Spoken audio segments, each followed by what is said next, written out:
पुराने वक्तों की बात है कि एक वसी सल्तनत के बादशाह की 3 बेटियां थीं।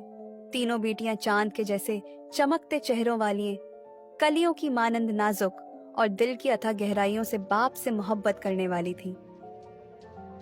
एक दिन बादशाह ने सोचा कि वो अपनी तीनों बेटियों को आजमाएगा ताकि मालूम कर सके कि तीनों में से कौन उससे सबसे ज्यादा मोहब्बत करती है। ये ख्याल दिल में आया तो उसने फौरन अपने खादिमों को हुक्म दिया कि तीनों शहजादियों को हाजिर किया जाए। चंद लम्हों में तीनों शहजादियां बादशाह के सामने आ खड़ी हुईं। उनके चेहरों पर एहतराम था और आंखों में मोहब्बत। बादशाह ने नरमी से पूछा, आज मैं ये जानना चाहता हूँ कि तुम सब मुझसे कितनी मोहब्बत करती हो। सबसे बड़ी शहजादी ने एक लम्हे को आंखें बंद की, मुस्कुराई और नाज से बोली, अब्बा हुजूर, मैं आपसे वैसा ही प्यार करती हूँ जैसे मैं खालिस सोने से करती हूँ।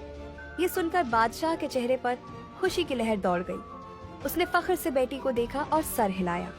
फिर दरमियान की बेटी ने अपना आंचल समेटा, नजरें नीची की और धीमे लहजे में कहा, मैं आपसे वैसा प्यार करती हूँ जैसे मैं कीमती हीरों से करती हूँ। इस बार तो बादशाह पहले से भी ज्यादा खुश हुआ। अब सबसे छोटी शहजादी की बारी थी। वो आगे बढ़ी और कहा, अबा हुजूर, मैं आपसे वैसी ही मोहब्बत करती हूँ जैसी कि मैं नमक से करती हूँ। ये सुनकर बादशाह गुस्से में आ गया। तुम ऐसा कैसे बोल सकती हो? यानी तुम्हारी नजरों में मेरी अहमियत एक आम सी चीज नमक के बराबर है? बादशाह इतने गुस्से में था और शर्मिंदा भी था कि उसने अपनी बेटी को महल से निकालकर सिपाहियों के हाथ घने जंगल में भिजवा दिया। उदास और ठुकराई हुई शहजादी जंगल में तन्हा चलने लगी। हर तरफ ऊंचे दरख्त, झाड़ियां और अनजान साए थे। उसके दिल में डर और कदम लर्जे हुए थे। जंगल की खामोशी में कभी पत्तों की सिरसराहट थी तो कभी दूर कहीं किसी जानवर की धाड़ सुनाई देती थी। खौफ ने उसे घेर लिया था।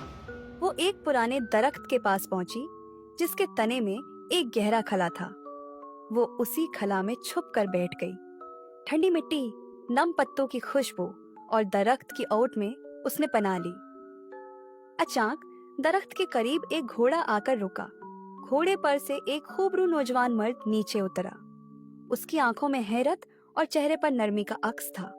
उसने शहजादी को दरख्त के तने में छुपे हुए देख लिया था। वो शहजादी के करीब गया और बोला, मैं एक दौलतमंद ताजिर हूँ और पड़ोस की सल्तनत में रहता हूँ। तुम इस घने जंगल में आखिर अकेली क्या कर रही हो? शहजादी ने लरजती आवाज में अपना हाल सुनाया।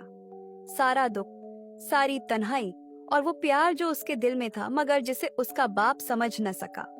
ताजिर ने उसे दिलासा दिया, एक दिन वो जरूर समझेंगे। उसने शहजादी से कहा कि उसका यहाँ जंगल में अकेले रहना खतरे से खाली नहीं, लिहाजा वो उसके साथ चले। शहजादी राजी हो गई। दौलतमंद ताजिर उसको अपने साथ बिठाकर अपनी आलीशान हवेली ले गया, जहां उन दोनों की धूमधाम से शादी हुई और वो हंसी खुशी रहने लगे। वक्त यूं ही खामोशी से गुजरता रहा। दिन महीनों में बदले और महीने सालों में।